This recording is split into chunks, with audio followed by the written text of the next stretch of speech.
Hi everyone, today I'm in traffic and I'm in quite possibly the best car for it. This is a 2014 Toyota Fielder Hybrid, known in the local market as a Corolla Wagon Hybrid. Now, being a Japanese car, this is quite small. It's built for Japanese regulations, so I can almost touch the other side of the car just by reaching over without leaning over. Which for me is actually a good thing because it makes traversing city terrain much easier than something wider and bigger. Now, something I quite like about this car is that it's got a lot of boot space, so it's very practical, and because it's not an SUV, you don't get those puffed out fenders, you don't lose all that practicality, aside from the possible off-road ability of the vehicle. Performance, it is terrible. The 1NZ FXE engine has absolutely no power at all. It can barely overtake other vehicles, and it's just got no power. What can I say? This car is heavy, being a hybrid with batteries and an electric motor on top of the ICE powertrain, so it doesn't perform well either. But if you're after a car like this, you're not looking for something that performs well, you're looking for something practical and reliable and fuel efficient, which this vehicle is all of those, all of the above. Well, I can't exactly speak for battery reliability because I have heard of an instance of a Toyota hybrid battery costing the owner a few $1,000s just to replace. Now, when you're driving one of these, you get this gauge on the display which shows how much you're pressing the accelerator.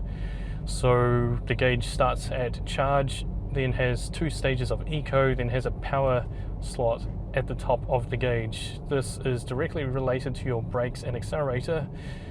When you're accelerating very mildly and you've got the gauge below the halfway point of the eco gauge, then the car will try to use the electric motors with the engine shut off.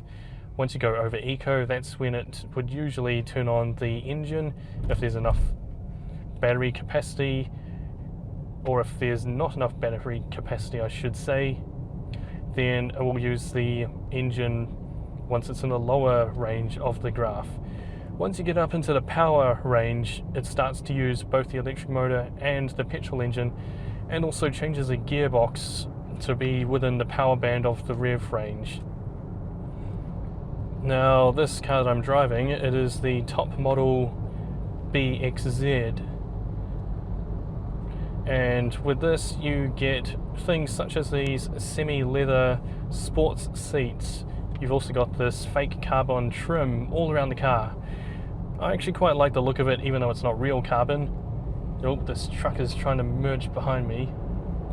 I didn't even notice. Now the car's in power mode and we're not really getting much acceleration. It's just so bad at accelerating, but it's efficient. I didn't even use a quarter of the tank driving 200 kilometers to work today. So these seats, they are quite nice. They're very comfortable. They hug me really well. I'm just a moderate sized person, but the bolsters are really nice. It's a comfortable driving both in city and on highway. The only thing I noticed is that well, at least this seat, it was set to maximum height and my knees were touching the steering wheel. This morning when I got in the car, I set it down and my knees were still touching the steering wheel, but a little bit of adjusting and that came right. The doors are quite thin, however don't let us detract from the safety of the vehicle. When I was in Japan, I rented a Daihatsu Move which had even thinner door cards, and despite that, Japan's road toll is about 5 times lower than that in New Zealand.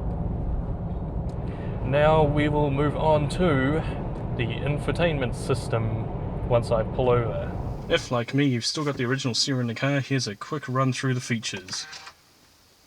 So first of all, you get this Toyota splash screen when starting up.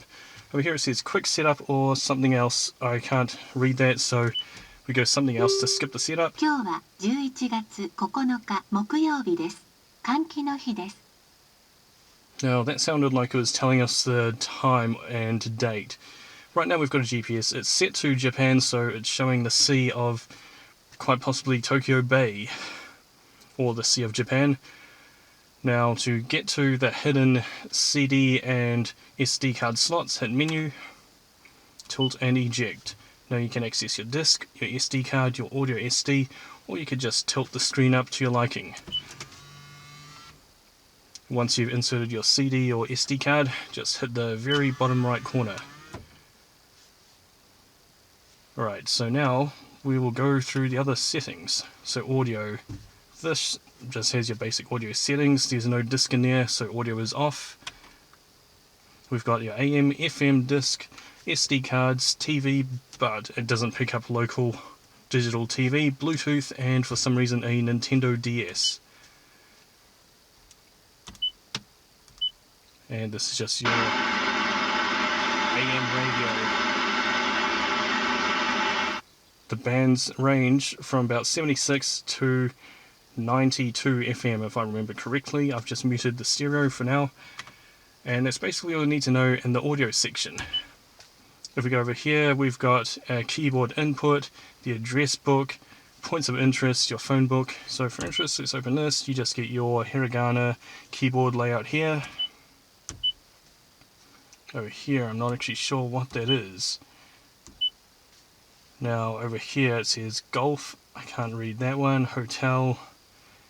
These are different points of interest that you could visit. There's your phone book, here's the memory, but it needs a password, I don't know what that is. This possibly just shows the GPS where home is.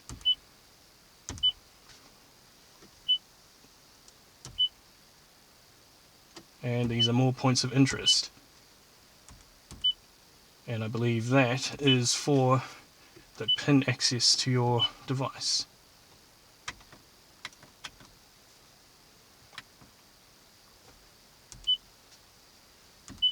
Over here we've got GPS to gas stations, convenience stores, restaurants, parking facilities, ATMs, and telephone booths. And this is how to display your map in 2D or 3D. Now we'll take a look at the multifunction display built into the dashboard. You'll notice that up at the top left next to the clock there is a battery indicator showing how much charge you've got. To the right of that there is a chart which says charge, eco and power. When the chart shows in charge, that means that you're using regenerative braking and power from the electric motor is going into the batteries. Then you'll notice that eco mode has two sections, a lower and a higher section. When the car is in the lower section, it will want to use the electric motors to run the vehicle. When it's in the higher section, it will use both the electric motors and the petrol engine. When it's in power, it changes the gear shifts of the CVT, and when you're in power mode, the CVT gearbox changes to the most powerful rev range while using the electric and petrol motors at the same time. You'll also notice that on the bottom right, there are three charts for economy and a number out of 100, which shows just how economical your driving is. If we go up one, you can see a trip computer showing your average fuel consumption, and if we go down one, you get another chart that shows you the gauge again and how much you are saving in yen in fuel. Hit the button to the left and you get more information such as battery. That shows you where the power for the battery is coming from, your average driving speed and fuel consumption, a larger fuel gauge and ambient temp gauge and larger clock, and the range for your vehicle to the next petrol fill up. Back on this screen, when you're driving and using eco mode, it shows battery pointing to the wheels. When you're in regenerative braking mode, it shows the wheels powering the battery. While you're driving along using the engine and regenerative braking, it shows an arrow pointing from engine and wheels going to the battery.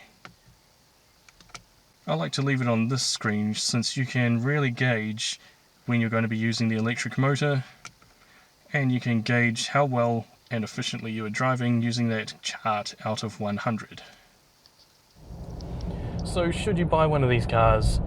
If you are a city dweller and you need the space, or you've got a family, then maybe you should. If you are rural like I am, then it's not really going to be of much benefit spending the purchase price of one of these to save a little bit of fuel, seeing as when you're out of town you'll be driving at higher speeds. The electric motor pretty much only runs below 60 or 70 kilometers per hour depending on how you drive it. Sometimes it kicks in sooner, but it's not fast at all. You will annoy other people in traffic if you accelerate from lights with only the electric motor. It is horrendously slow.